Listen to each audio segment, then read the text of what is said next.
The sequence of horrific crimes by children against other children and their teachers has rekindled a debate on artistic freedom and freedom of expression. There have been links made between very violent, antisocial behavior and some forms of entertainment, music, and television. Others have ridiculed this and says that there's no connection whatsoever, there is no influence, or if it is, it's only marginal. But then again, we have the divine injunction in the Gospels where we are told that rather than to scandalize a young one, it is better than such a person have a millstone hung about his neck and cast into the sea. I'm Julius Smetona. This is What Catholics Believe. With me to discuss influence and the media is Father William Jenkins. Father Jenkins is a priest who celebrates the traditional Latin Mass exclusively and is determined to hold fast to the traditions. Father Jenkins, there was an article which I think was a combination of common sense and also a shocking lack of responsibility and abdication from authority. The U.S. bishops recently urged Americans to tune in to families, and what they said is they were concerned about the culture of violence, the internet explosion, hate radio, the movies, television, impure telephone services and such. And their advice to the average American was to shut down the tube, quote, video games and talk radio for one day each week and take time as a family to pray and talk about how people's understanding, quote, of sex and violence is shaped by media images. It's kind of like maybe saying to a murderer, instead of killing 7 days a week and you kill 6 days a week, and the 7th day, why don't you discuss and pray about the consequences of some of your actions? And what was even, to me, more striking was they said the following: the test for our church is not simply have we kept the faith, but have we shared the faith? And they asked, not told, they asked Catholic schools, seminaries, and catechetical programs to make church social teaching part of their curriculum. What's your reaction to this statement, and can entertainment influence behavior? Well, of course, entertainment does influence behavior, and those who are working in the media need to have an appreciation of the tremendous power they have in their hands, because when they do entertain, they are asking people to surrender their minds and their imaginations to what they're putting before them. What entertains us is has a very powerful effect on us, because all too often we drop any critical faculties, you know, and we just watch and take it in. And it's a time like that that we're most susceptible to being influenced. Our guard is down, so to speak. Our guard is down. We find it attractive. In other words, if I were, let's say, producing a film in which there was a lot of vicious violence, I would be concerned of what the ultimate impact that would be on impressionable people, especially young people, who would come and watch that as entertainment. I mean, when our children begin to watch violent things for their entertainment value, how do we expect that is going to affect them as time goes on? You know, in the entertainment industry, a great deal of the money that flows through is from advertising. And the whole idea of advertising is predicated on the fact that you can manipulate people. Well, not only it influences people. When you want to influence people, that's being paid millions of dollars to influence people through this medium. As one of the bishops said, if it sells toothpaste, it's going to influence behavior. Well, when it comes down to then what actually happens on the streets between one child or another, or one adult and another, then obviously the same holds true. You're going to have some effect. And it's an enormous power. It's like the power of fire. It can be used for good, or it can be used for ill. People seem to deny this, but I remember one statistic that said that the average teenager, by the time he or she reaches 18, will have witnessed 17,000 murders on television. And to me, when you see some of this stuff, it is just unbelievable how graphic, how gory it can be. And it's done in such a routine, cold manner. And yet they will say that, oh, this is just entertainment. What's... You know, Julius, some time ago we had images of children playing in the streets of Beirut, playing in the streets of various cities now in Albania and Serbia, with corpses lying around. Sometimes we've seen children actually stepping, running, jumping over the bodies as though they were just some sort of any other refuse or obstacle in the street. We ask ourselves, how can children be so insensitive to the fact that this is a human corpse they're playing around? But we see happening in our own country children who are being desensitized to that very type of thing. They witness the violence, if not on the streets outside their homes, they witness it on the big screen over and over again. As you say, 17,000 murders in the course of growing up and reaching maturity. And you know, one has to ask himself, well, what does this do to a child's horror for cruelty, for butchery? Obviously, when one sees this happen over and over again, it does lessen the horror of it all. And when the horror of it all disappears, then what is that child thinking? What happens in the mind and the morality of that child? Let alone when the child then begins to consider it to be entertaining to watch such things happen. We've had just you know, this sequence of just unimaginable crimes by children against children. The last one I heard was where a 5-year-old went after his kindergarten teacher with a gun because she made him have a timeout. There's also these absolutely vicious, senseless crimes which apparently had no motivation whatsoever. Would you establish a link between popular entertainment, the movies, the entertainment industry, and these crimes? To what extent are these movies which glorify violence and those who are inflicting it, to what extent do they bear a responsibility in motivating this type of behavior? I think there's a great responsibility, and yes, there is a close tie.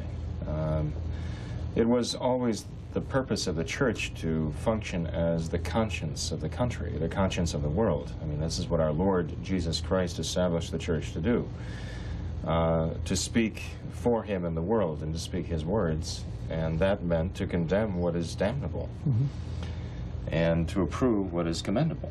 And so in the past, the church always was responsible for speaking boldly and clearly about what was right and what was wrong. And sometimes people didn't like it, but then often people didn't like what our Lord had to say either. So, and they wound up crucifying him for it. And our Lord said, if they hate me, they will hate you also. So the church was never surprised about that. That's why this statement by the modern bishops is so weak. There is a very severe and immediate consequence to turning viciousness and impurity into a form of entertainment. You're referring to some crimes recently committed at large in society. Of course, you're familiar with the shootings in the schools. Now, notice, there are millions of school children in thousands of schools, public schools in this country. And so we're not saying that you know, every child who goes to these schools is carrying a weapon with him. But actually, a large percentage of them are. 10% of the schools in this country reported children bringing weapons to school. I forget whether it was 94 or 95. But so there is, it's a significant problem. But the thing is too that when a child does bring a weapon to school and does kill 2 or 3 children, fellow students, it is so shocking to us because of all the places we want the children to be safe. After the home, it would be the schools. And although there are thousands of people who are killed every week in automobile crashes, when one airplane goes down and kills 80 people, that is big news, just because of the idea of all of those people being killed in this way at one time.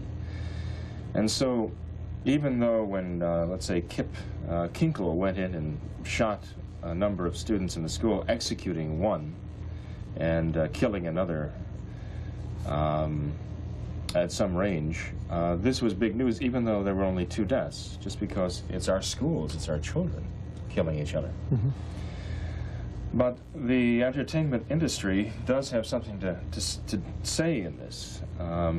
It can either edify and even sanctify as a medium, or it can degrade and turn children as one influence into thinking like monsters almost.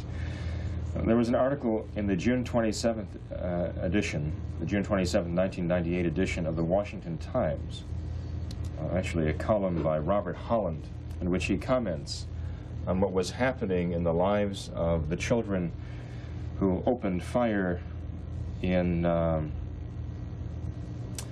Arkansas recently, killing a number of their fellow students down there. Now these were 11 and 13-year-old boys. And the media painted them as being actually fairly normal children, kind of happy-go-lucky, and their home lives were not totally messed up and so on. But their teachers discovered by talking with other students that during the weeks preceding these murders, when they perched themselves on that grassy knoll and began to pick off their fellow students who were streaming out of the school after one of the boys had set off a false fire alarm, is that they had been getting into satanic music during the time before the killings. And I'm going to read from this article, if I may, for a few moments. This is what Robert Holland says. In the days following the tragedy, this teacher of one of the children, Miss Pelly was her name, who had 13-year-old Mitchell Johnson in class, talked at length to 7th graders and learned that Mitchell had become immersed in gangsta rap during the few months before the shootings. The boys' favorites were Tupac Shakur and Bone Thugs and Harmony. His classmates said he brought their music to school with him, sang the lyrics over and over, and played a cassette in the restroom, quote, about coming to school and killing all the kids, unquote. He goes on to talk about some of the recordings made by these what they're popularly called artists, and all of the gruesome and cruel things that they sing about. And he goes on to say, in varying degrees, the violent pop culture seemed to obsess every one of this spring's juvenile schoolhouse killers, the New York Times reported last Sunday. The Pearl, Mississippi, and the Springfield, Oregon boys turned fiends, for example, were both into the nihilistic rock of Marilyn Manson, as well as violent fantasy video games. Now, is this merely coincidental? I don't believe it is, no. This Marilyn Manson, who is a Satanist, actually he's an Ohioan, grew up with the name of Brian Warner. And he fell into this. Evidently, he thought he'd make a name for himself by being weirder than most other people. And I guess that sells today, because there's an army of 12 and 13-year-old boys and girls who follow him everywhere he goes, it seems. And he is a member, or was a member, of the Satanic Church, led by Anton LaVey, who just died. This Anton LaVey is quoted in some notes about Marilyn Manson. Anton LaVey is quoted as having said, "An emotionally charged rock concert performed by dedicated Satanists is today's rally, ritual, and call to arms." When he says call to arms, he gives you kind of a vision of an army. He's not kidding. And you know, it makes you wonder. When you see what goes on, and the media does report, you know, something about Marilyn, what was his name? Marilyn Manson's performances, which consist of lacerating himself and vomiting and all kinds of disgusting things. You wonder if this Marilyn Manson were to get up and talk to, you know, 5,000 of these children and say, look, I target this person as an enemy and I want you to kill him. I wonder how they would react. Actually, I don't wonder how they would react. I'm afraid I know how they would react. Like, these children are so mesmerized by this, by this idea of killing and destruction, that I'm afraid that he would unleash thousands of people on the streets looking. He'd be a Pied Piper. Yeah, right. I'm afraid you're right. You're watching What Catholics Believe. We're discussing influence. I'd like to 163. Father, maybe you can turn to this point. The thing that was striking, again, about the bishops dealing with the problem of violence and impurity was really not very consequential, said maybe you could one day a week cut down on it. They asked that the seminaries and Catholic schools teach about Catholic social principles. They did not get into the question of censorship. They thought it was undesirable. They did say that reviewing licenses of radio and television stations should be a little more rigorous and meaningful. And they admitted that it's not going to have any serious impact, their statement. And one then said, this is a step that will put us on the record that we are serious about this. So apparently up until this time, no one thought they were serious about this. But could you please contrast this position and what's happening now to what was set forth by Pope Pius XI, Pope Pius XII, the Legion of Decency, the prescription against attending bad movies or reading bad books that are harmful to faith and morals? Well, Pope Pius XI, back in the 1930s, issued an entire encyclical, worldwide letter to all the bishops throughout the world, addressing this matter of the responsibility of the media to see to it that they edify and try to bring the best out of the people and not the worst. And it stressed the power of the media in influencing the general population, those they're entertaining and informing. And of course, there was, as you say, the Legion of Decency, which basically found its way into every Catholic parish just a generation or a generation and a half ago. Early 60s, it was still there. In which the people who were there in the church, Mass after Mass, would actually stand up there before the Blessed Sacrament and read aloud a pledge that they would not only limit themselves to only decent entertainment, but that they would not allow any soul for whom they were responsible, such as their children or their students, to indulge in immoral and evil entertainment. Now, some would say, well, this is censorship, this is censorship. Well, I mean, censorship goes on all the time. It goes on by people in the media. There are always decisions made about, well, what are we going to put on the air, what are we not going to put on the air? Some things are simply ruled unfit, or perhaps they just don't have time for them, whatever. They have all kinds of reasons for leaving something out. And somebody somewhere is deciding what people need to know and what they don't need to know.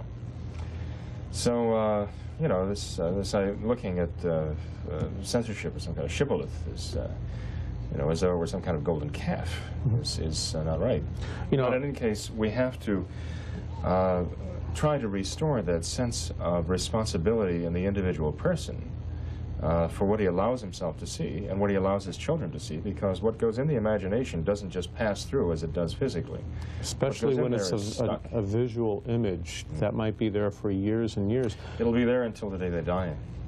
You know, this is interesting that I believe Gone with the Wind, which is, you know, a great classic and whatever, that was actually condemned by the bishops because of its treatment of marriage. Now, my question is, Gone with the Wind today is rated G. It would be considered pristine in its purity compared to what's on today.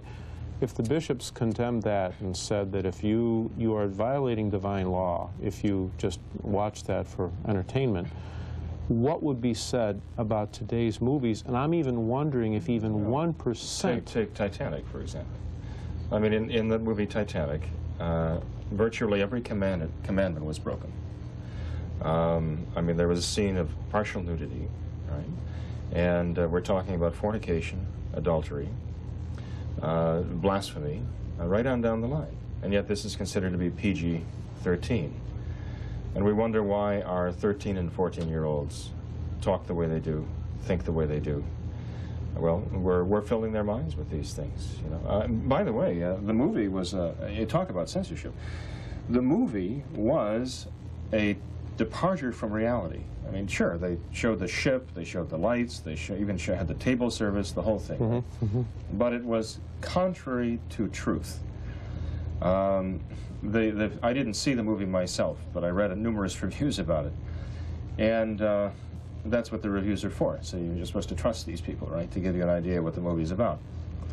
And they talked about how when the scene of panic came for the people scrambling for the lifeboats, they showed that the men were trying to struggle their way into the lifeboats and leave the women and children behind. In fact, the truth is that the vast majority of men on the boats died, and the vast majority of women and children survived because the men, in that day and age, chivalry, stepped back. Right. One noted millionaire carried his wife to the boat, put her in, and then bade her farewell. He would not get in the boat next to her. He said, "No one will be ever able to say that I was a coward." And I think it was 70% of the men in first class drowned, 80% in second, and 90% in third. Something like that. Wow. But the one review I read, and by the way, that review was written by the editor of the CFR, the Council on Foreign Relations magazine, National or Current Affairs. Foreign Affairs, yeah. Foreign Affairs. He said that the reason why this was falsified is because no one would believe today that men just 2 generations ago had been so noble and chivalrous that they would actually observe that principle, women and children first. There's a couple of things I'd like to run by you, Father, and perhaps you can comment on them. First, about this whole idea of influence that, you know, images and sounds they have, they're just entertainment value, they don't affect behavior. St. Thomas Aquinas taught that all knowledge has origin in sense. Pope Pius XII even went on and talked about the reporting of news. It must be done carefully. Okay?